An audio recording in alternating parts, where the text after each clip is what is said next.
Dice la palabra del Señor de esta manera. Jesús les respondió: muchas buenas obras os he mostrado de mi Padre. ¿Por cuál de ellas me apedreáis? Le respondieron los judíos diciendo: por buena obra no te apedreamos, sino por la blasfemia, porque tú, siendo hombre, te haces Dios. Jesús les respondió: ¿no está escrito en vuestra ley, yo dije dioses sois? Si llamó dioses a aquellos a quienes vino la palabra de Dios, y la escritura no puede ser quebrantada, al que el Padre santificó y envió al mundo, ¿vosotros decís, tú blasfemas, porque dije hijo de Dios soy? Si no hago las obras de mi Padre, no me creáis. Mas si las hago, aunque no me creáis a mí, creed a las obras para que conozcáis y creáis que el Padre está en mí y yo en el Padre. Procuraron otra vez prenderle, pero él se escapó de sus manos y se fue de nuevo al otro lado del Jordán, al lugar donde primero había estado bautizando Juan, y se quedó allí. Y muchos venían a él y decían: Juan, a la verdad, ninguna señal hizo, pero todo lo que Juan dijo de éste era verdad. Y muchos creyeron en él ahí. Pueden sentarse, hermanos. El título de esta noche es: Dato mata relato. Vivimos en tiempos donde las relaciones interpersonales cada vez se hacen más difíciles. ¿Qué son las relaciones interpersonales? Bueno, las relaciones entre las personas. Las relaciones entre las personas que viven en una familia. Las relaciones entre las personas que viven que están en un entorno laboral. Los entornos familiares, es decir, las familias en sus interrelaciones personales. Hoy en día está muy complicada la interrelación personal. Se ha ido complicando con el paso de los años por la misma naturaleza egoísta y orgullosa del hombre. El pasaje que acabamos de leer es precedido por un evento interesante, lo compartíamos la semana pasada. El Señor Jesús había sido cuestionado, el Señor Jesús en el capítulo número 10, Él había sido cuestionado y había sido urgido por parte de los fariseos, diciéndole a Jesús que ya les quitara la carga que ellos tenían por conocer si Él era el Mesías o no. Y decíamos que ellos no tenían el verdadero deseo de aprender. Los fariseos no venían con las intenciones de aprender. Ellos siempre venían con las intenciones de probar a Jesús. Habían venido una y otra vez, aunque Juan no registra la mayoría de esos eventos, Mateo sí lo registra. Habían venido una y otra vez a tratar de probarle, a ver si él era el Mesías. El Señor enseñaba algo y ellos venían a probarle. Aquí en Juan encontramos el caso donde habían llevado a una mujer que había sido sorprendida en adulterio, supuestamente la habían arrojado a sus pies y le habían preguntado qué era lo que tenía que hacerse. Pero nunca tuvieron el interés ni de las personas ni de encontrar la verdad. Ellos solo tenían el propósito de encontrar a Jesús en algo y poder acusarle. En la vida tú te vas a encontrar con estas dificultades. Los hermanos varones compartían ayer, tu hermano Mike compartía ayer sobre 1 de Pedro capítulo 1 y compartíamos de que ese es el tiempo donde había una tremenda persecución sobre la iglesia. Y el Señor viene a consolar el corazón de los hermanos, diciéndoles que en medio de la persecución ellos deberían estar gozándose, ellos deberían entender que era el Señor quien estaba permitiendo esa prueba. Jesús fue siempre radical. Tenía claro su objetivo en la vida. Por ejemplo, en el capítulo número 10, versículos 11, 17 y 18, Él habla justamente del propósito que tenía su vida cuando Él vino. Él sabía perfectamente para qué estaba acá. El apóstol Pablo lo define en el capítulo 2 de Filipenses, cuando él dice: haya pues en vosotros el sentir que hubo también en Cristo. Jesús sabía exactamente cuál era su función en esta vida. Los grandes sociólogos dicen que cada individuo debe responder a 3 preguntas o 3 axiomas básicos, vitales. ¿Quién eres? ¿Por qué estás aquí? ¿Y para dónde vas? Cuando logras responder esas 3 verdades filosóficas, tú puedes darle rumbo a tu vida. Jesús sabía que Él venía para salvarnos. El escritor de los Hebreos dice que esto era el gozo que le movía hacia adelante. El gozo puesto delante de sí era la salvación de las almas. Jesús sabía lo que tenía que hacer. Y aun cuando conocía al hombre, capítulo 2, verso 25 de Juan, decía que Él no tenía necesidad de que le dieran razón de la gente, porque Él sabía lo que había en el corazón del hombre. Esto es lo interesante, que a pesar de que Jesús conocía lo que había en el corazón del hombre, a pesar de eso, el Señor todavía les seguía dando la oportunidad de cambiar, pero ellos estaban decididos a no creer. Juan capítulo 5, verso 39, pero Jesús insistió. Jesús insistió, como había insistido con Judas, uno de sus más cercanos seguidores. Acaba de tener una intentona de parte de los judíos para apedrearlo, pero Jesús aún tenía intenciones de dialogar con ellos, porque ellos lo consideraban su enemigo, pero Jesús no lo consideraba tal. Esta es la base en lo que decía Pablo en Romanos, cuando decía: en cuanto dependa de vosotros, estad en paz con todos los hombres. En cuanto dependa de vosotros, estad en paz con todos los hombres. Y este es un ejemplo de eso. Aunque ellos tenían toda la intención, todo el tiempo, de probarle, de tentarle, de encontrarle en algo, y esta es una de las últimas ocasiones en que van a encontrarse de esa manera. Ya dínoslo, si eres el Mesías. No era evidente.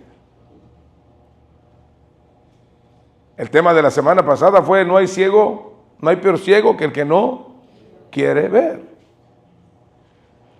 Y hoy hablamos de el dato mata relato, es decir, la información fidedigna, los hechos hablan más que las palabras. Es lo que quiere decir, dato mata relato.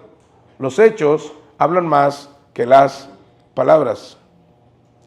Jesús, dice el versículo 31, acababan de intentar apedrearlo. Si usted va conmigo a Juan otra vez, Juan capítulo 10, y yo quisiera que pudiéramos aprender esta noche qué hacer cuando somos confrontados en algunas situaciones, en algunas cosas, y cómo deberíamos nosotros reaccionar. Alguien ha dicho que los problemas son un 90% circunstancias y un 10% la actitud tuya frente a los problemas. A veces los problemas no son tan grandes, pero la actitud que nosotros hemos tomado frente a los problemas los engrandecemos. No tenemos a veces esa visión. Jesús tenía una visión más allá de su vida. Jesús tenía una visión más allá de sus propios anhelos o de sus propios deseos. Filipenses lo describe. Aun cuando era Dios, aun cuando Él se había manifestado como tal, Él había sujetado su sumisión al Padre y se había hecho obediente hasta la muerte y muerte de cruz. Valía más el objetivo final que lo que tendría Él que pasar. Ahora, miren el versículo 31. Aquí empieza este relato que acabamos de leer. Dice: entonces los judíos volvieron a tomar piedras para apedrearle. Me gusta mucho la frase, la oración, porque dice volvieron a. Esto era común entre los judíos. Pero vamos a pensar un poquito. ¿Hay alguien que usted conozca que es más sabio que Jesús? ¿Hay alguien que usted conozca que es más santo que Jesús? ¿Hay alguien que usted conozca que sea perfecto como Jesús? Bueno, aquí tenemos al hombre más santo, el hombre perfecto, el hombre que tenía, decía la Biblia, que él no tenía ninguna intención personal. Todo el momento da la gloria al Padre, el Espíritu Santo da gloria del Hijo. Y el Hijo y el Padre glorifican al Espíritu Santo. Si cualquiera que blasfemare contra el Espíritu Santo no tiene salvación. Eso lo dice Jesús. Pero ahora ellos quieren agredirlo, ellos quieren tomar piedras y apedrearle. Y Jesús dice, versículo 32, les respondió. ¿Cómo reaccionas tú ante una agresión?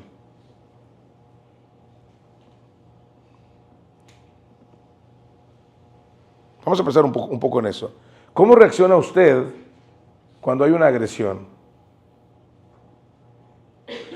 No cómo debería, porque sabemos cómo deberíamos, pero la pregunta es ¿cómo reacciona usted?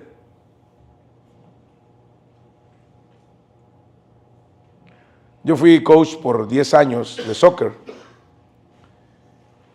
y yo conocía a mis jugadores.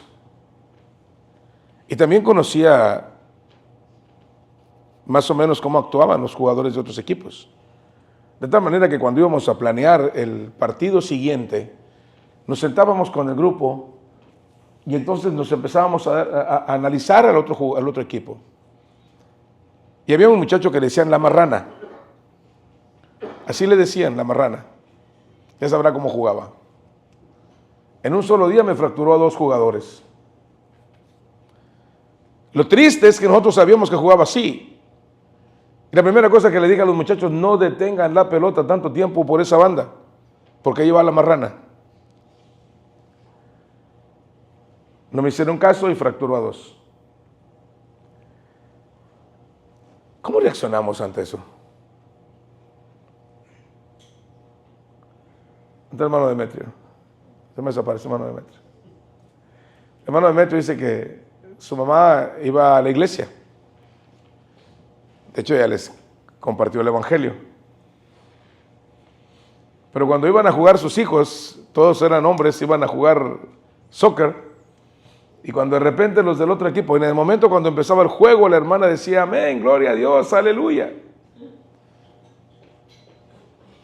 Pero cuando empezaban a patear los jugadores contrarios a sus hijos, me dio risa porque dice Demetrio, mi mamá se bajaba de la cruz y entonces empezaba a pelear con la gente que estaba pegándoles.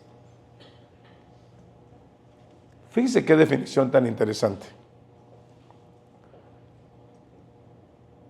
Aunque no es un término teológico, sí es la realidad. Porque los que son de Cristo han crucificado su carne con sus pasiones.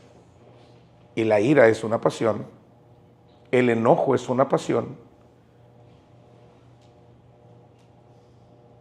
Y deseos. Y alguno viene y dice, bueno, sí, pero pastor, él era Jesús.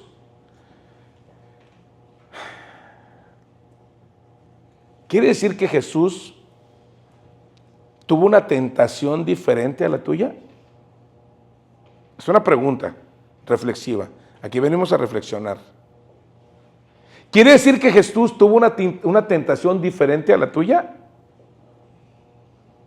Dice que Él fue tentado en todo como cualquier ser humano. Él fue tentado en todo. Yo en 3 de las tentaciones que le pusieron a Jesús, no sé qué hubiera hecho.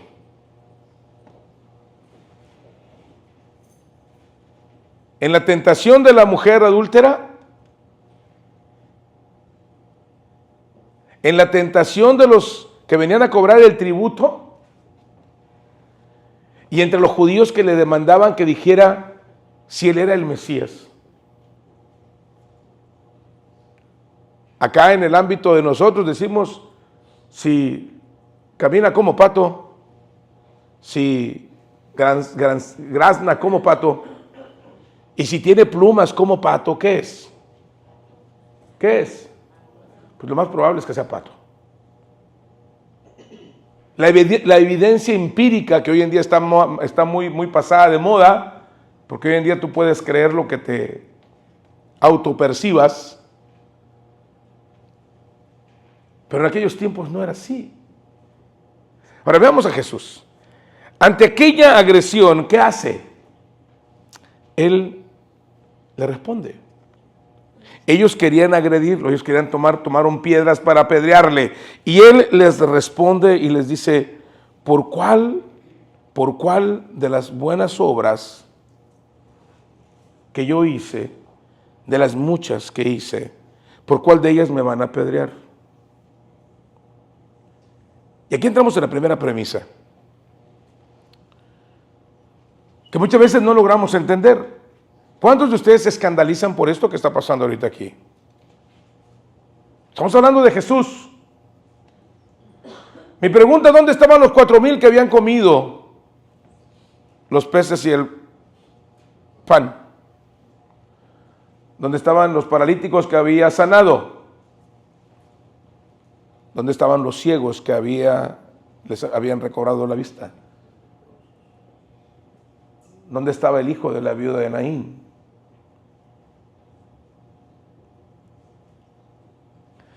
¿Dónde estaban aquellos que habían sido los receptores de aquel ministerio de Jesús? No estaba ninguno. Seguramente entre aquellos que estaban acusándoles, estaban algunos de aquellos que habían pasado por aquella bendición. Por eso Jesús les dice, muchas obras he hecho delante de ustedes. ¿Por cuál de ellas me van a ustedes a apedrear? Escucha esto. Usted puede atinarle a 99 targets y fallar en uno. Y toda la gente lo va a recordar por el target que usted falló. ¿Se acuerdan en el curso de liderazgo? ¿Se acuerdan el curso de liderazgo? Si no quieres que hablen de ti, ¿alguien sabe cuál es lo que tenemos que hacer? No hable nada. No piense nada, no diga nada, no haga nada. En otras palabras, muérase. Y aún así van a hablar mal de usted. Porque nos pasa como al anciano que iba con el burro y el niño, ¿recuerdan? El niño le dice, abuelo, tú ya estás más viejo, ve en el burro, yo iré caminando. Y la gente lo miraba, digo, qué viejo tan abusivo. ¿Cómo lleva el niño caminando? Y él en el burro. El anciano dijo, tiene razón, agarró al niño y lo subió al burro. Y adelante se encontró otra persona, dijo, mira, par de abusivos. Los dos arriba del burro. Entonces el hombre dijo, bueno, me voy a bajar yo, que se vaya el niño. Y adelante iba otro y dijo, mira, qué muchacho tan abusivo. ¿Cómo deja que el viejo vaya caminando? Entonces el hombre baja al niño y se dijo, vámonos caminando los tres. Y adelante dijeron, mira qué pelados tan tontos, con burro y caminando. Jesús les dice, muchas obras hice con ustedes. ¿Por cuál de ellas me van a apedrear?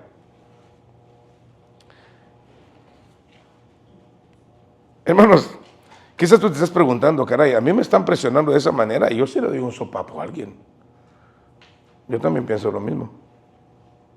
Hay pastores que eso es en la carne. ¿A poco a usted no le darían ganas? Sin embargo, dice la Biblia en Proverbios capítulo 16, verso 32, quiero que vean lo que dice Proverbios 16, 32, aquellos que fuimos mal enseñados, que para ser hombres había que responder a cada agresión y contestar de la misma forma. Bueno, para usted le tengo este texto. Usted que piensa que esa es la forma correcta de realizar las cosas. El Proverbio 16:32 dice, mejor es el que tarda en airarse que el fuerte.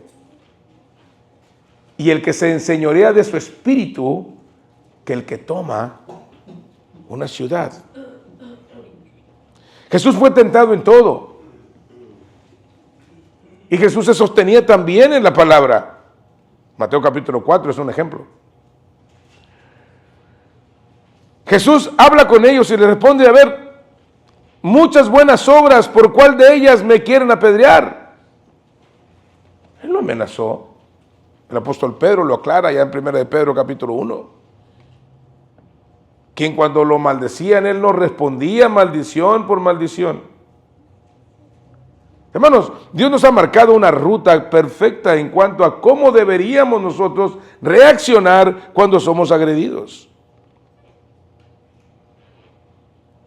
Lo que nosotros hacemos es a la agresión sumamos más agresión, y sumamos más agresión, y sumamos más agresión.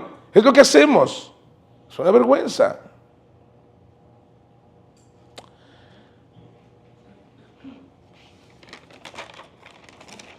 Ahora vamos a contestar, ahora vamos a ver el argumento que usaron los fariseos. Vamos a ir otra vez a Juan capítulo 10. Vayan ustedes ahora al versículo número 33. Le respondieron los judíos diciendo, por buena obra no te apedreamos, sino por la blasfemia. Porque tú siendo hombre, te haces Dios. Ahora quiero preguntarles algo. ¿Jesús se hacía Dios? ¿O Jesús es Dios?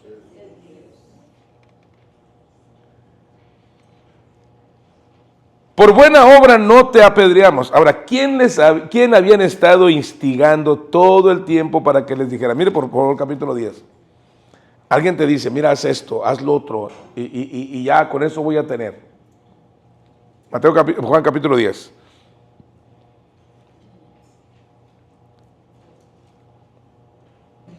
Versículo 24, ¿lo tiene? Perdón, no el texto, versículo 24.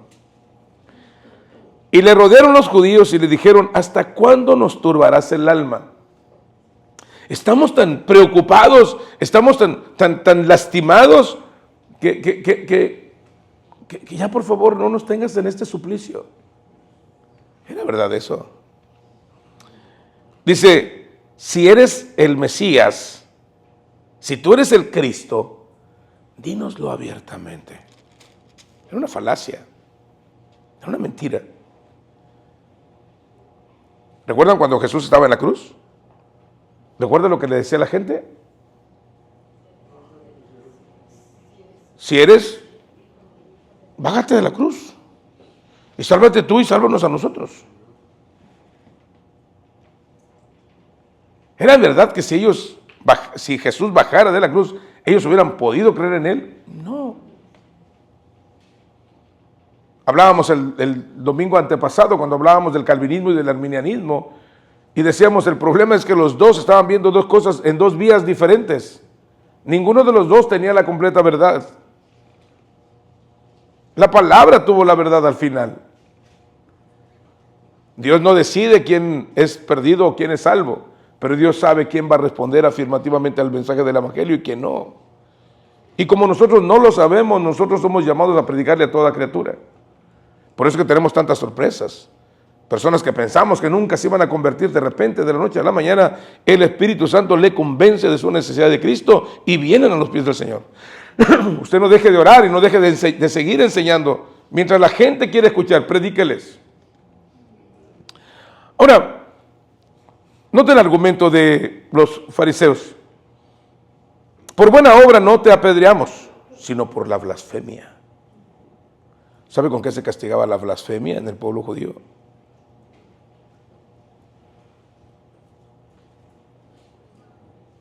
Con lapidación, muerte. Cuando una persona blasfemaba, era reo de muerte.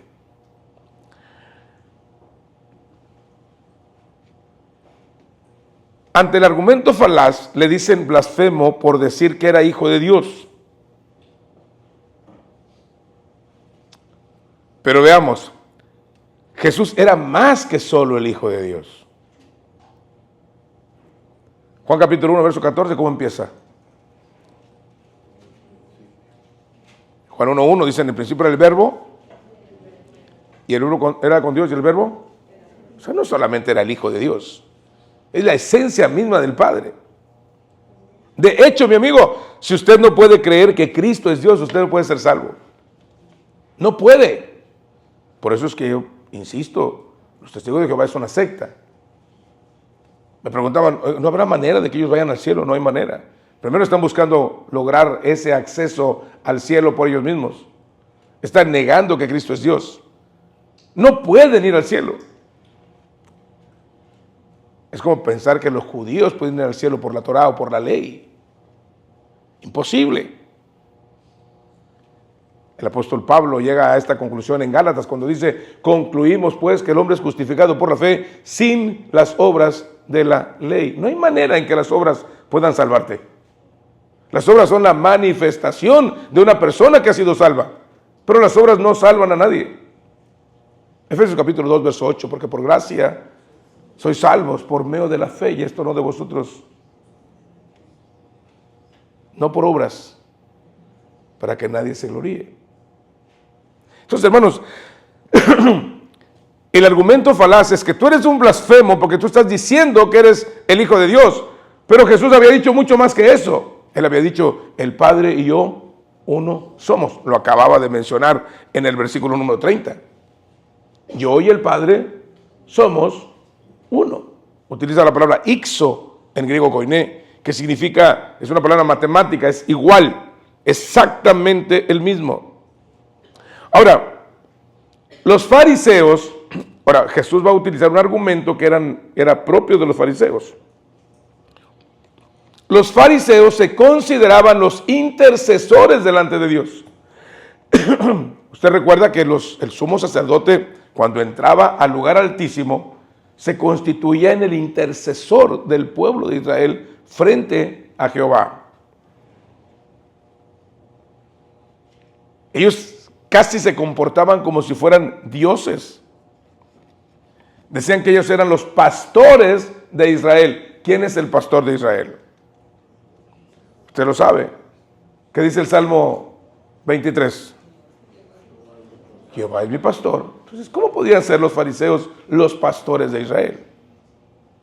Pero ahora Jesús va a contestarles con una argumentación de ellos mismos. Nota lo que les dice. Ustedes se consideran dioses y está haciendo uso de una cita de Deuteronomio justamente. Cuando él les dice, ustedes están asombrados de que yo les digo que soy hijo de Dios. Y ustedes están poniendo en tela de duda eso, pero ustedes mismos, bien el versículo 35, versículo 34, Jesús les respondió, ¿no está escrita en vuestra ley, yo dije dioses sois? Está haciendo mención de Salmos 82, el verso 6. Si llamó dioses a aquellos a quienes vino la palabra de Dios. Ahora déjame explicar un poquito. ¿Sabe lo que significa la palabra profeta? ¿Qué significa la palabra profeta?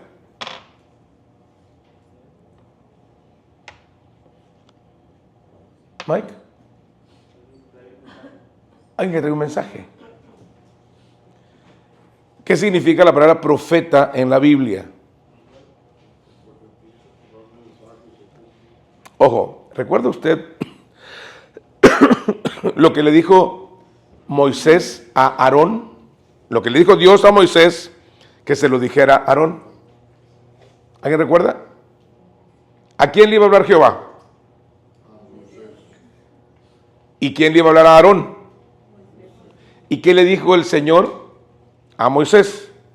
Yo te daré el mensaje a ti, pero tú serás como Dios para Aarón, y Aarón lo comunicará a Faraón. A esto se está refiriendo Jesús. Y ellos reconocían eso como algo para ellos. Por eso era el sacerdocio arónico. Dice, por eso ustedes me quieren matar. Si ustedes se consideran dioses, ustedes se consideran la voz de Dios para esta gente. Pero aquí está uno superior a ustedes.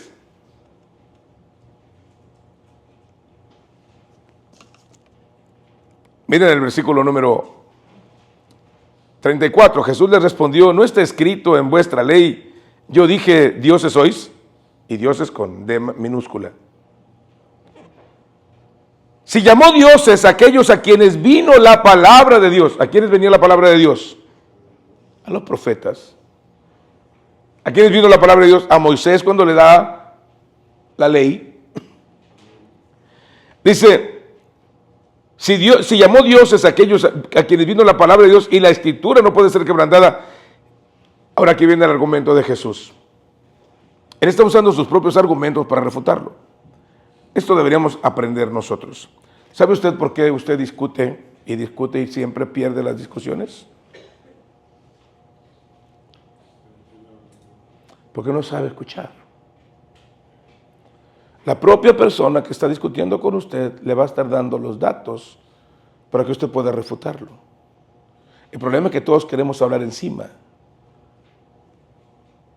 Aprende a escuchar. Jesús los dejaba hablar. Jesús no empalmaba las palabras. Ellos empezaban a hablar y Él los escuchaba. Y luego cuando ellos callaban, Él les respondía. No te apedreamos por ninguna obra buena. Te apedreamos por la blasfemia que acabas de decir. Tú dijiste que eres hijo de Dios. Y Jesús les responde, ¿pero no acaso dice la ley de ustedes, la ley que ustedes tienen, la ley que ustedes leen, no dice que ustedes son dioses? En otras palabras, ¿no le dijo eso Moisés a Aarón? Ahora, pregunto, ¿hizo Moisés las obras que hizo Jesús? No. Las obras que Moisés hacía, muchas de ellas podían ser replicadas por los magos y adivinos del poder satánico en el Antiguo Testamento. Pero ¿quién había resucitado un muerto? ¿Quién había dado vista a los ciegos? Es a lo que va a acudir ahora el Señor. Los fariseos se consideraban a sí mismos como dioses terrenales. Tan es así que ellos dictaban penas de muerte. Cuando Jesús dijo, yo soy, dijo, reo de muerte es este.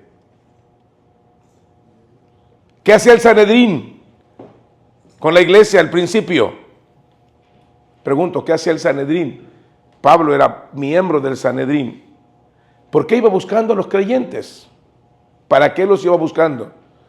Para darles un reconocimiento, para invitarlos a un debate sobre su fe. ¿Para qué los buscaban? Para matarlos, porque ellos se constituían quién vivía y quién moría. Era una práctica común en los emperadores. El emperador se consideraba Dios. Y él de repente se paraba cuando había un reo y estaba la mano así. Cuando el emperador hacía esto, era muerte. Y cuando hacía esto, era vida. Ellos se consideraban dioses. Pero ahora Jesús va a enderezar el argumento y sostenerlo adecuadamente. Nota lo que les dice Jesús. Por eso dije, dato, mata, relato. Observen.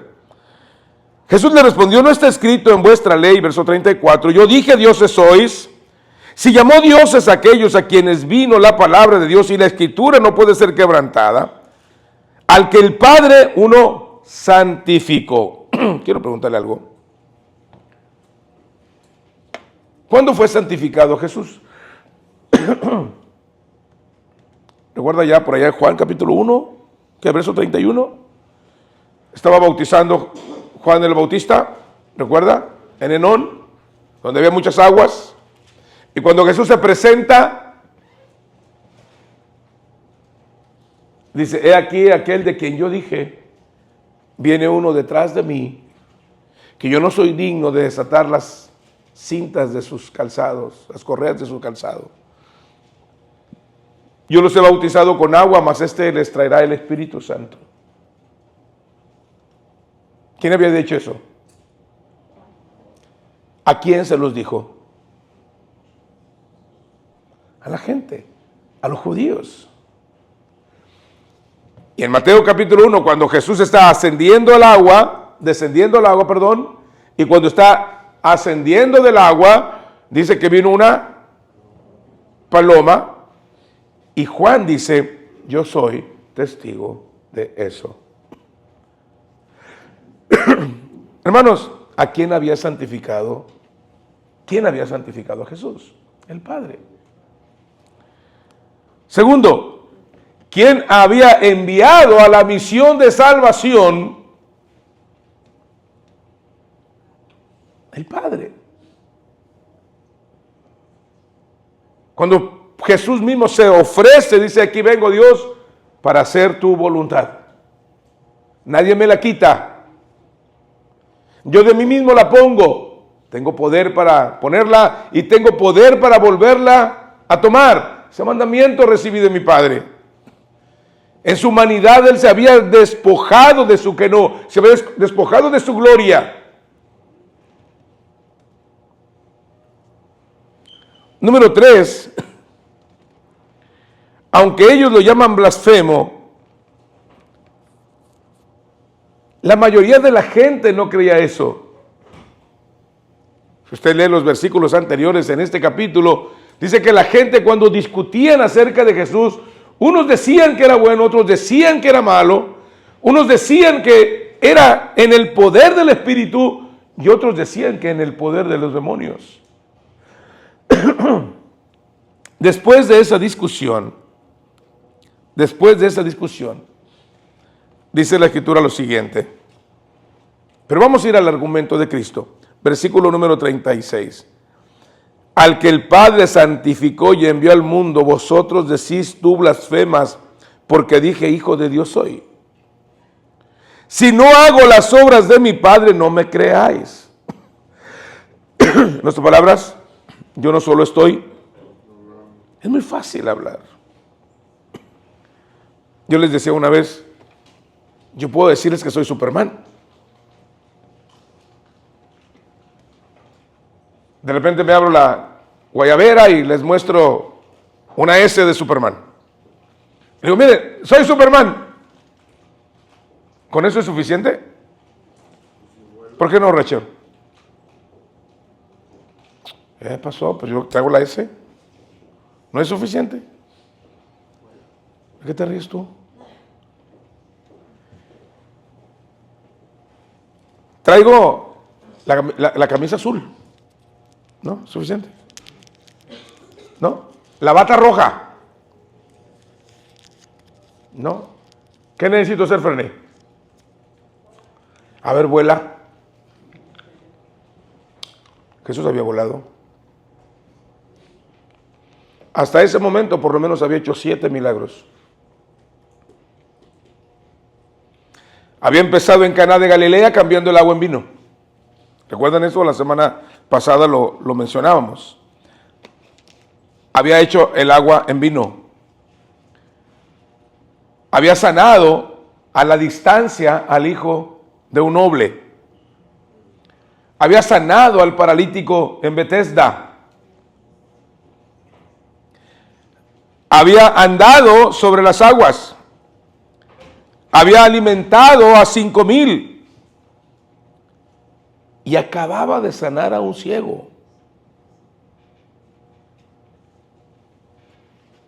Y esa gente todo decía, demuéstranos que eres.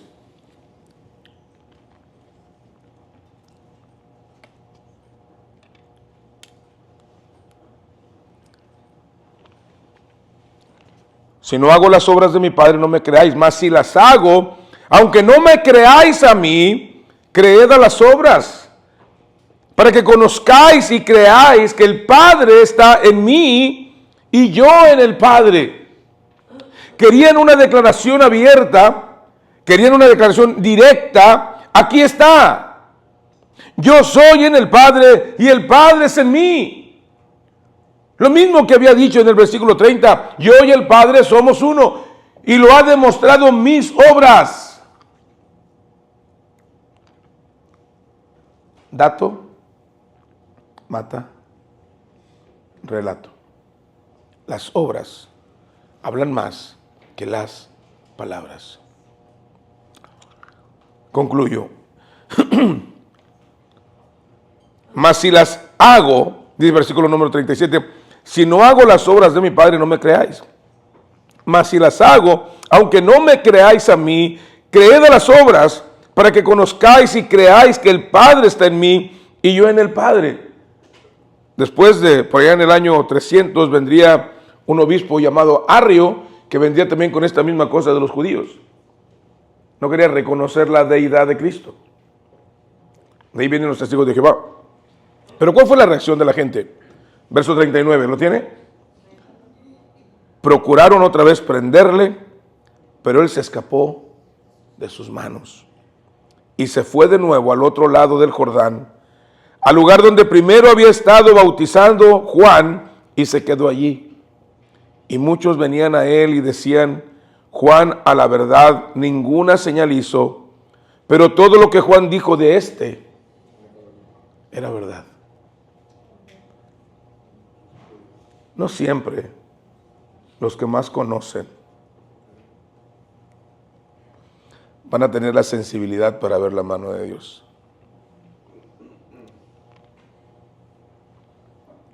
Un día uno de mis maestros más apreciados de teología me dijo: el problema con los teólogos es que complicamos más las cosas. Pero no hay nada como alguien que ignore la palabra.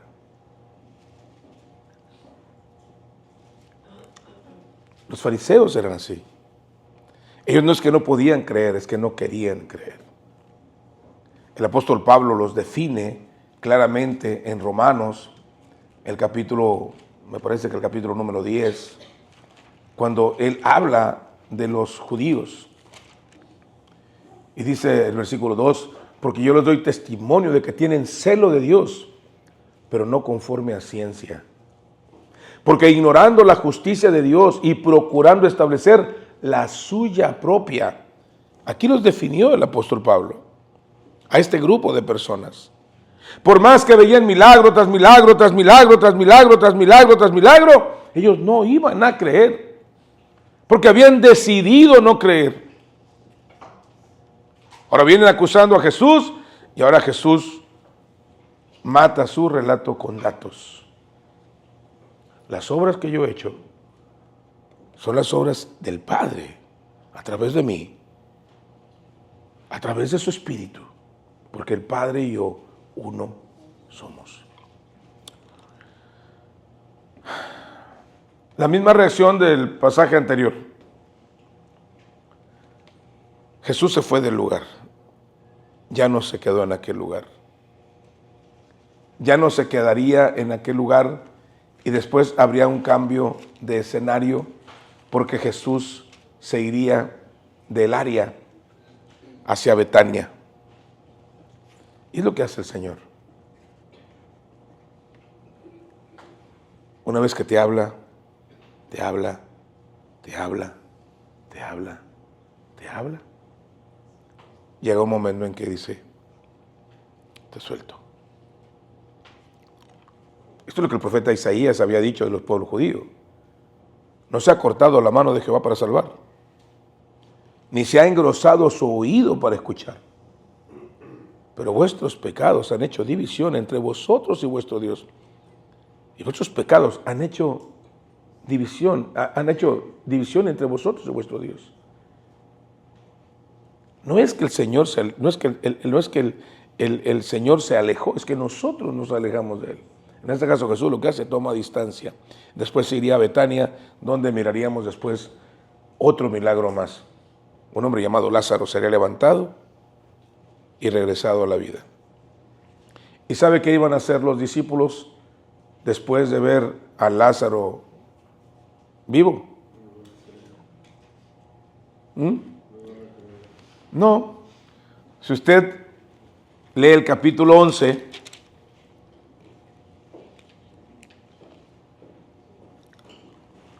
ellos decidieron que matarían a Jesús. Conclusión. Cuando tú eres confrontado con algún tipo de situación en tu vida, cuando eres lastimado, cuando eres herido, ¿cómo reaccionas? Jesús reaccionaba tranquilamente. Él sabía que Dios tenía un plan perfecto para su vida. El Padre tenía un plan trazado, una hoja de ruta trazada. Hermanos, Dios tiene para cada uno de nosotros una hoja de ruta trazada para nosotros. ¿Dónde dice eso? Bueno, Efesios capítulo 2, verso 10. El capítulo 8, el versículo 8 dice, porque por gracia sois salvos, por medio de la fe, y esto no de vosotros, pues es don de Dios, no por obras para que nadie se gloríe, porque somos hechura suya, creados en Cristo Jesús para las cuales, ¿Dios qué? Preparó de antemano. Tú no tienes que hacer el plan. Dios ya tiene el plan para tu vida. Y a veces en ese plan implica enfrentarte a este tipo de personas. Y esas personas van a ser el elemento que te van a hacer formar tu carácter. Quiero concluir con esta ilustración que lo hice alguna vez. En el Japón se consume mucho pescado. Mucho pescado.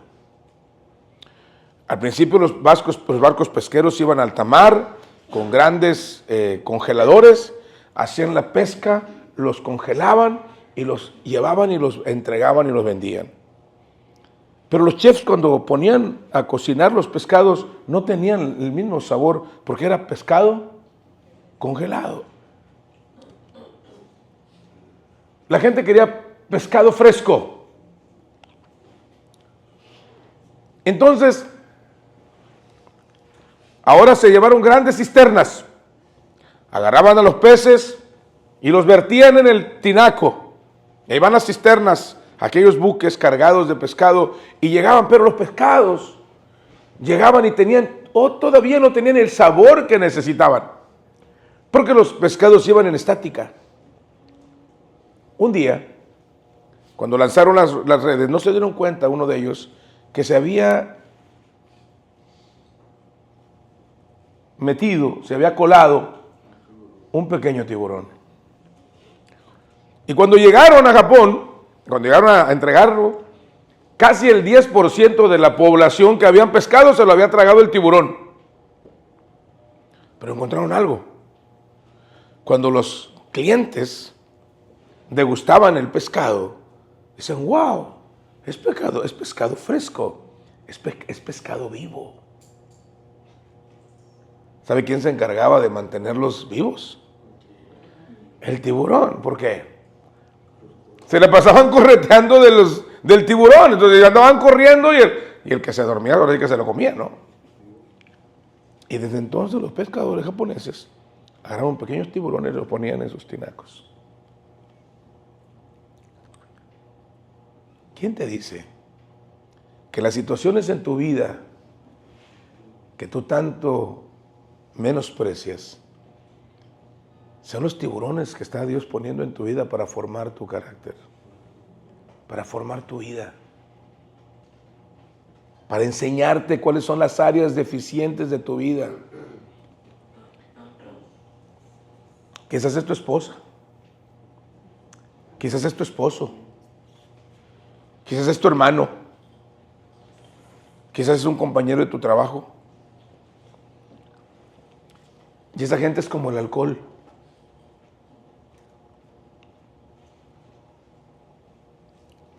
Pregunto, ¿el alcohol arde? ¿Qué arde? El alcohol no arde, solo descubre dónde está tu herida. Jesús no tenía heridas. Jesús podía ver a la gente, los conocía, y aunque él fue tentado en todo, él tenía claro cuál era su objetivo en la vida y terminaría en ese objetivo. Dios tiene un objetivo para ti. Cumple ese objetivo. Cada mañana pregúntale al Señor, Señor, ¿cuál es tu propósito para mi vida? Y ayúdame a aprender de Jesús. Eso es lo que significa, es poner los ojos en Jesús. No lo que hace el hermano, no lo que hace la hermana, no lo que hace el pastor, sino lo que hace Jesús. Pues se oremos.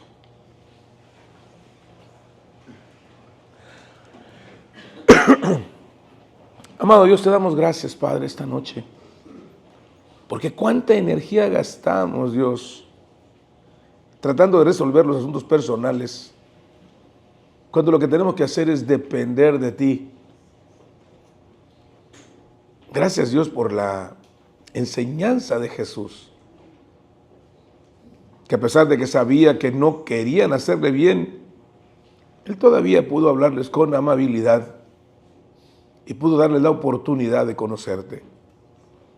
Pero una vez que esto no fue posible, Señor, tú te alejaste de ahí. Señor, ayúdanos a nosotros a tener esa capacidad de nuestras relaciones interpersonales. El poder, Señor, buscar cuál es tu voluntad. Ayúdanos a entender a nuestra esposa, a nuestro esposo, a nuestro hermano, a nuestra hermana, a nuestro hijo, a nuestro papá. Ayúdanos a entender, Dios, que tú nos has dado gracia y que esa gracia podemos repartirla también a otros. Ayúdanos en estas vísperas de nuevo año a empezar a hacer un inventario en nuestra vida y ver cuántas cosas estamos cargando que todavía estaremos tratando de pasar al siguiente año. Que los mensajes en estos tiempos, Señor, puedan movernos a la reflexión para empezar un año nuevo con una visión nueva de la vida. Ayúdanos, Dios. Te lo pedimos en el nombre de Cristo. Amén.